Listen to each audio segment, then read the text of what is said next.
പുനലൂർ കേന്ദ്രമായി പ്രവർത്തിക്കുന്ന പുനലൂർ ഗോസ്ബൽ ടീമിന്റെ നേതൃത്വത്തിൽ കേരളത്തിന്റെ അങ്ങോളം ഇങ്ങോളം ചുറ്റി സഞ്ചരിച്ച് മദ്യത്തിനും മയക്കുമരുന്നിനും ലഹരി പദാർത്ഥങ്ങൾക്കുമെതിരെ അത് വരുത്തിവെക്കുന്ന വിനാശകരമായ അനുഭവത്തിനെതിരെ ബോധവൽക്കരണ സന്ദേശം അറിയിച്ചുകൊണ്ടിരിക്കുന്നു.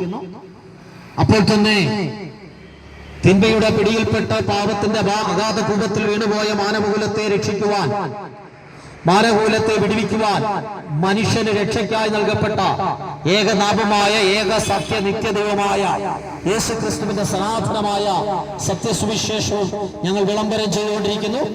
ഈ സുവിശേഷ സന്ദേശം ഈ ദേശത്തോട് അറിയിക്കുവാൻ പ്രിയ വിൽഫ്രഡ് മിഖായേൽ കർത്തൃദാസനെ ക്ഷണിക്കുന്നു.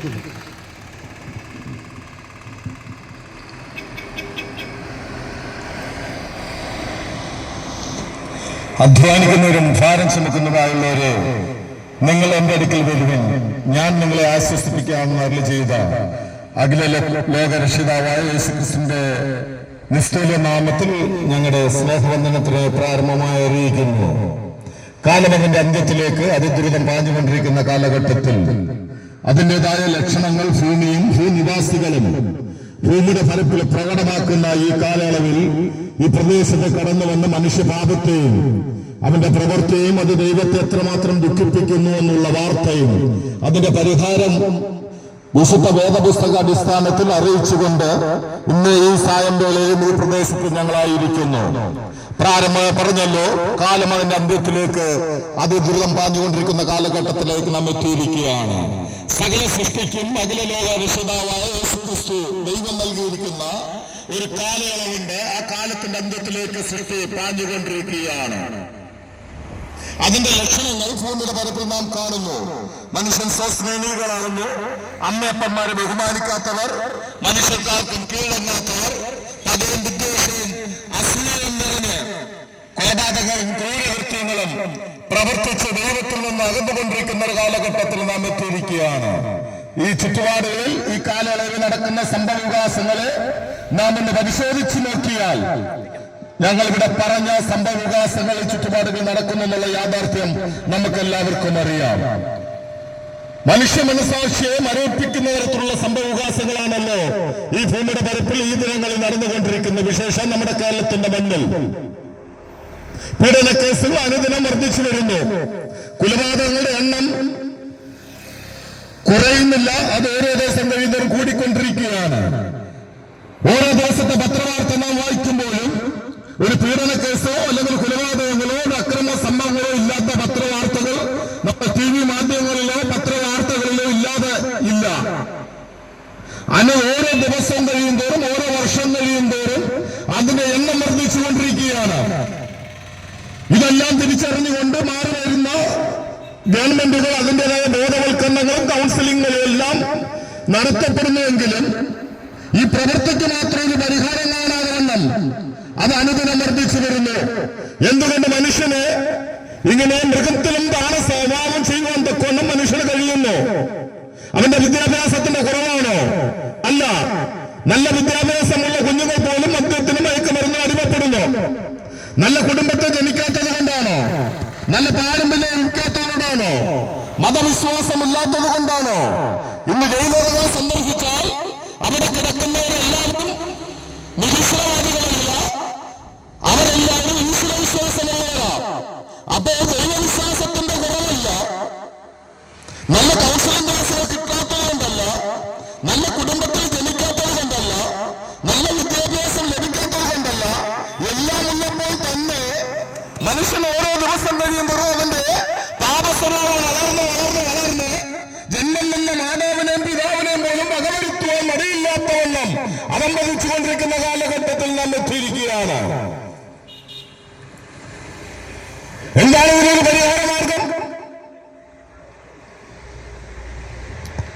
അനേക സോഷ്യൽ വർക്കേഴ്സ് ഇതിനുള്ള ബന്ധത്തിൽ, സ്കൂളുകളുടെ ബന്ധത്തിൽ കൗൺസിലിംഗ് ക്ലാസുകളൊക്കെ എടുത്ത് യുവതലമുറയെ രൂപാന്തരപ്പെടുത്തിക്കൊണ്ടുവരുവാൻ അഹോരാത്രം അധ്വാനിക്കുന്നില്ല എന്നല്ല.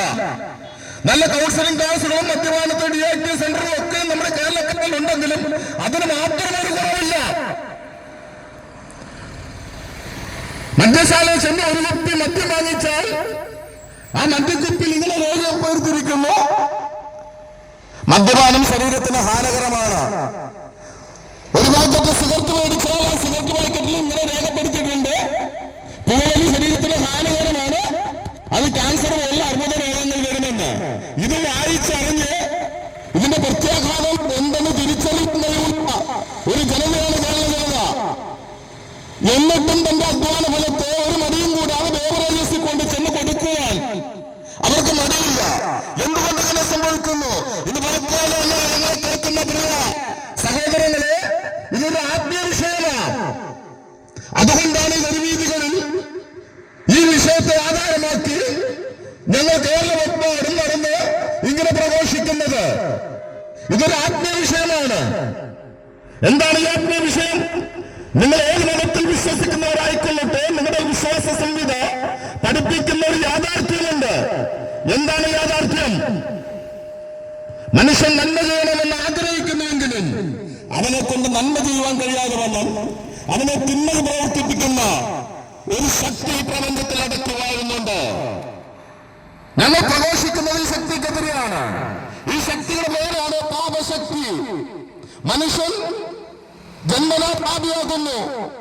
ഒരു കുഞ്ഞായ അതിന്റെ അമ്മയുടെ ഉദരത്തിൽ ഉരുവാകുന്നത് പോലും പാപത്തിലാണ്, ജനിച്ചു വീഴുന്നതും പാപത്തിലാണ്, ജീവിക്കുന്നതും പാപത്തിലാണ്, വളരുന്നതും മരിക്കുന്നതും എല്ലാം പാപത്തിലാണ്. പാപത്തിൽ ഉരുവായി പാപത്തിൽ ജനിച്ച് പാപത്തിൽ മരിക്കുന്ന അഥവാ പാപത്തിൽ വളരുന്ന മനുഷ്യൻ പാപ സ്വഭാവം പ്രകടമാക്കിയിരിക്കുന്നു. എന്താണ് പാപസ്വഭാവം? അവൻ പകയുള്ളവനായിത്തീരുന്നു, അവൻ വിദ്വേഷമുള്ളവനായിത്തീരുന്നു, അവൻ അസൂയുള്ളവനായിത്തീരുന്നു, അവൻ അത്യാഗ്രഹമുള്ളവനായിത്തീരുന്നു, അവന്റെ വിവേകമില്ലായ്മ അവന്റെ ഹൃദയത്തെ ഇരുളാക്കി കളയുന്നു. അവൻ പകയും വിദ്വേഷവും വളർന്ന് വികാരത്തിന് അടിമപ്പെട്ടിട്ട് ചെറിയ വിഷയങ്ങൾക്ക് പോലും കോപകുലനായിട്ട് തന്നെ മനസ്സിൽ തോന്നുന്ന വിധം പ്രവർത്തിക്കുക. ആ പ്രവൃത്തിയിൽ നിന്ന് സ്വന്തം ജന്മം നിന്ന് മാതാപിതാക്കളെ പോലും കൊല്ലുവാൻ മടിയില്ലാത്ത വിധത്തിലേക്ക് അവൻ അതമ്പതിച്ചു കൊണ്ടിരിക്കുക. അതാണല്ലോ കഴിഞ്ഞ ദിവസം നമ്മൾ തിരുവനന്തപുരം ജില്ല വെഞ്ഞാറമൂടിൽ കാണുവാനിടയായി തീർന്നത്. അത് മാത്രം അതിനു മുന്നിൽ ഇതുപോലുള്ള പ്രവർത്തികൾ നടന്നിട്ടുണ്ട്. മാതാപിതാക്കളെ വകവരുത്തുന്ന കുഞ്ഞുങ്ങളെ വകവരുത്തുന്ന മാതാപിതാക്കൾ, സഹോദരങ്ങളെ വകവരുത്തുന്ന സഹോദരിമാർ, സ്വന്തം രക്തത്തിൽ പിറന്ന സഹോദരനെ പോലെ അറുംകൊല്ലാത്ത സഹോദരന്മാരുടെ കാലഘട്ടത്തിൽ എത്തിക്കുകയാണ്. ഇതെല്ലാം സുബോധത്തിൽ ചെയ്യുന്നതാണോ? നോ, സുബോധത്തിലല്ല, പാപമെന്ന ആസക്തിയിൽ നിന്നുകൊണ്ട് താൻ ചെയ്യുന്ന ക്രിയകളാണ്. അനന്തരം താൻ മാനസാന്തരപ്പെടുന്നു. തന്റെ തെറ്റിന്റെ ബോധത്തെ കുറിച്ച് തനിക്ക് ബോധ്യം വരുമ്പോൾ ഒരു കൊച്ചു കുഞ്ഞിനെ പോലെ കരയുന്ന കാഴ്ച നമുക്ക് കാണുവാൻ സാധിക്കും. ഈ പാപത്തിന് പരിഹാരം കാണാതെ മനുഷ്യന് നല്ല പ്രവൃത്തികൾ ചെയ്യുവാനോ മനുഷ്യനെ ദൈവത്തെ പ്രസാദിപ്പിക്കാൻ സാധിക്കുകയില്ല. മനുഷ്യന്റെ കണ്ടുപിടുത്തങ്ങൾക്കോ ആശയങ്ങൾക്കോ അവന്റെ തത്വസംഹിതകൾക്കോ പാപത്തിന് പരിഹാരം കാണുവാൻ സാധിക്കുകയില്ല. എന്തെന്നാൽ പാപം മുഴുവൻ ചെയ്യുന്നത് ദൈവത്തിനെതിരെയാണ്. ദൈവിക കൽപ്പനകൾ ലംഘിക്കുന്നതാണ് പാപം. ദൈവത്തോട് കട്ടുന്ന അനുസരണക്കേടാണ് പാപം. അങ്ങനെയെങ്കിൽ പാപത്തിന് പരിഹാരം കാണാതെ ഒരിക്കലും ഒരു മദ്യ ആസക്തി എന്നൊരു വ്യക്തിക്ക് വിടുതല പ്രാപിക്കാൻ സാധിക്കുകയില്ല. പാപത്തിന് പരിഹാരം കാണാതെ ഈ പാപ സ്വഭാവത്തിൽ നിന്ന് എനിക്ക് വിടുതല നൽകുവാൻ സാധിക്കുകയില്ല. അവിടെയാണ് പ്രാരംഭമായി ഞങ്ങൾ പറഞ്ഞത്, മനുഷ്യന്റെ ബുദ്ധിയിൽ ഉദിക്കുന്ന ആശയങ്ങൾക്ക് പാപപരിഹാരം കാണുവാൻ സാധിക്കുകയില്ല.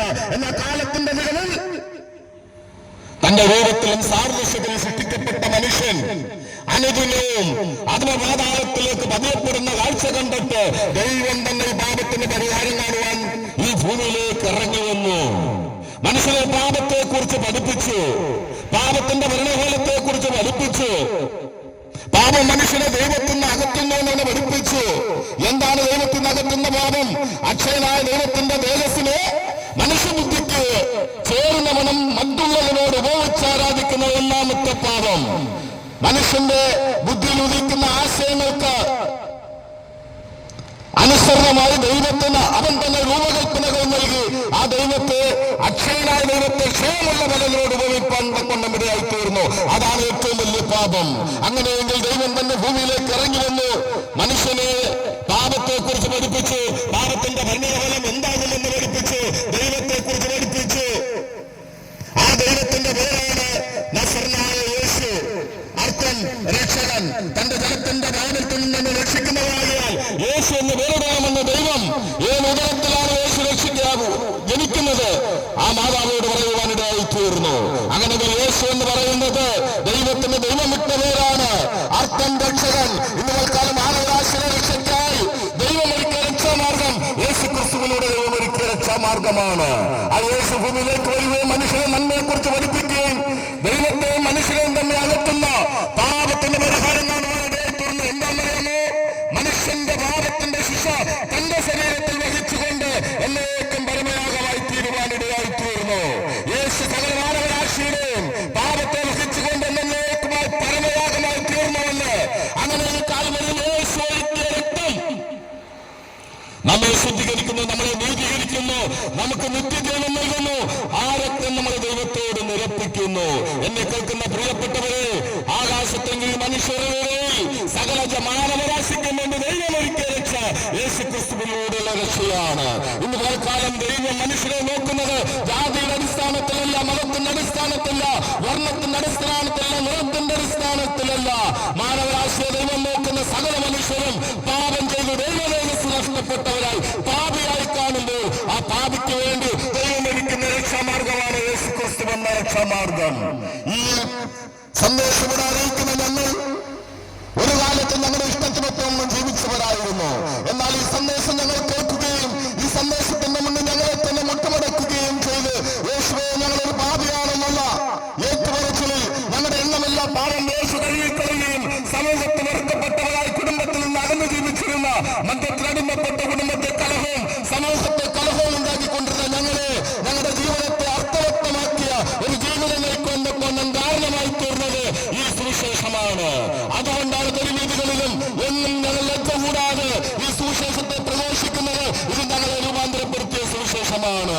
ഇന്ന് പകൽക്കാലം അതുകൊണ്ട് മനുകൂടാൻ ഞങ്ങൾ വിളിച്ചു പറയുന്നു, ഞങ്ങളെ രൂപാന്തരപ്പെടുത്തിയ സുവിശേഷം സഹോദര സഹോദരി നിങ്ങളെയും രൂപാന്തരപ്പെടുത്തും. നിങ്ങളുടെ ജീവിതം നിങ്ങൾ ഏത് കുലത്തിൽ ജീവിക്കുന്നവരായി കൊള്ളട്ടെ. ഹല്ലേലൂയ.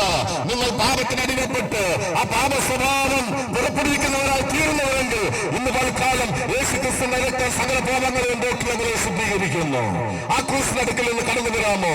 ആ ദൈവത്തിന്റെ മുന്നിൽ നിങ്ങളെ തന്നെ മുട്ടുമടക്കാമോ?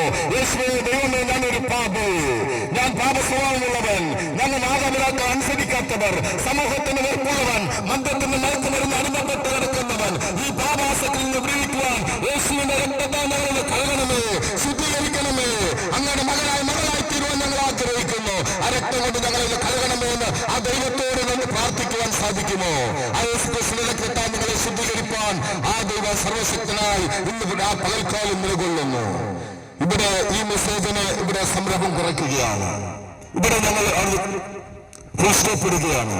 ആരെങ്കിലും ഈ പരിധിക്കുള്ളിൽ അസമാധാനത്തിന്റെ, അശാന്തിയുടെ, രോഗത്തിന്റെയോ ഏതെങ്കിലും ആസക്തിക്ക് അടിമപ്പെട്ട് ജീവിക്കുന്നവരാണെങ്കിൽ ഞങ്ങൾ നിങ്ങൾക്ക് വേണ്ടി പ്രാർത്ഥിക്കാൻ പോവുകയാണ്. നിങ്ങൾ ഇരിക്കുന്നിടത്തു നിന്ന് എഴുന്നേൽക്കാമോ? യേശുക്രിസ്തുവിന്റെ രക്തത്തിൽ പാപമോചനമുണ്ട്, വീണ്ടെടുപ്പുണ്ട്, ദൈവത്തോട് നിരപ്പുണ്ട്. ഈ സന്ദേശം ഞങ്ങൾ ഇവിടെ നിർത്തുന്നു. ആകയാൽ നിങ്ങളുടെ തലകളെ വളക്കാൻ ഞങ്ങൾ നിങ്ങൾക്ക് വേണ്ടി പ്രാർത്ഥിക്കാൻ പോവുകയാണ്. നമുക്ക് പ്രാർത്ഥിക്കാം. നല്ല ദൈവമായ സ്വർഗ്ഗ നല്ല പിതാവ്, നല്ല മനോഹരമായ നിമിഷത്തിനായി സ്തുതിക്കുന്ന സ്തോത്രം ചെയ്യുന്ന പിതാവ്, ദൈവമേ, അങ്ങനെ മാറ്റമില്ലാത്ത സുവിശേഷം കർത്താവ് ഈ ദേശത്തോട് അറിയിക്കാൻ പരിശുദ്ധാത്മാവിനെ ഞങ്ങളോട് കൃപ തോന്നിയതിനായി നന്ദി പറയുന്നു കർത്താവേ. ദൈവമേ, യേശു പറഞ്ഞതുപോലെ കർത്താവ് സ്തോത്രം, ഞാൻ ഉയർത്തപ്പെട്ടാൽ എല്ലാവരെയും ഇതിലേക്ക് ആകർഷിക്കുമെന്ന് പറഞ്ഞ കർത്താവ്, ഇവിടെ പറഞ്ഞ ഓരോ വാക്യങ്ങൾ കർത്താവ്, ഓരോ വചനങ്ങൾ കർത്താവ്, അത് ആഴത്തിൽ കർത്താവ് ഈ ദേശത്തുള്ളവരോട് ക്രിയ ചെയ്യുവാൻ ഞങ്ങൾ പ്രാർത്ഥിക്കുന്നു പിതാവ്. ആരെങ്കിലും മദ്യപാനത്താലോ കർത്താവ്, ഏതെങ്കിലും ആത്മഹത്യ ചിന്തയാലോ കർത്താവ് ഭാരപ്പെടുന്നെങ്കിൽ കർത്താവ്, ഞാൻ തന്നെ വഴിയും സത്യവും ജീവനുമാകുന്നു എന്ന് പറഞ്ഞ കർത്താവിന്റെ സമാധാനം അവരുടെ ഹൃദയത്തിന്മേൽ കർത്താവ് സ്തോത്രം വാസം ചെയ്യണമെന്ന് പ്രാർത്ഥിക്കുന്നു കർത്താവ്. ഈ ദേശത്ത് കർത്താവ് ദൈവമേ സ്തോത്രം, കടകളിലായി ജോലി കർത്താവ്, വ്യാപാരത്തിൽ ഏർപ്പെടുന്ന ദൈവത്തിന്റെ സഹോദരന്മാർക്ക് വേണ്ടി പ്രാർത്ഥിക്കുന്നു പിതാവ്. അവരെ അനുഗ്രഹിക്കണമെന്ന് പ്രാർത്ഥിക്കുന്നു. അവരുടെ കർത്താവ് സ്തോത്രം അവരുടെ കർത്താവ് ദൈവ ജോലിയെല്ലാം അനുഗ്രഹമായി തീരുവാൻ സഹായിക്കണം കർത്താവ്. ഈ ദേശത്തെ ഞങ്ങൾ പിതാവിന്റെ പിതാവിന്റെയും പുത്രന്റെയും പരിശുദ്ധാത്മാവിന്റെ നാമം ചൊല്ലി അനുഗ്രഹിക്കുന്നു. ഈ ദേശത്ത് കർത്താവ് വാരി വിതറിയ കർത്താവ് സുവിശേഷം, മാറ്റമില്ലാത്ത സുവിശേഷം കർത്താവ് അത് ന്യായവിധിക്കല്ല കർത്താവ്, അത് രക്ഷയ്ക്കായി കാരണമായി തീരുവാൻ സഹായിക്കണമേ. അങ്ങയുടെ വരവിന് വേണ്ടി ഞങ്ങളെ ഒരുക്കും. പ്രാർത്ഥന കേൾക്കും. മഹത്വം അങ്ങേക്ക് യേശുവിന്റെ നാമത്തിൽ തന്നെ. യേശുക്രിസ്തു പാപികളെ രക്ഷിക്കുന്നു. യേശുക്രിസ്തു രോഗികളെ സൗഖ്യമാക്കുന്നു. യേശുക്രിസ്തു പരിശുദ്ധാത്മാവിനെ ദാനമായി നൽകുന്നു. യേശുക്രിസ്തു രാജാവായി വേഗം വരുന്നു. ദേശമേ നിന്റെ ദൈവത്തെ എതിരേൽപ്പാൻ ഒരുങ്ങിക്കൊള്ളുക. ഹല്ലേലൂയ, ഹല്ലേലൂയ, ഹല്ലേലൂയ.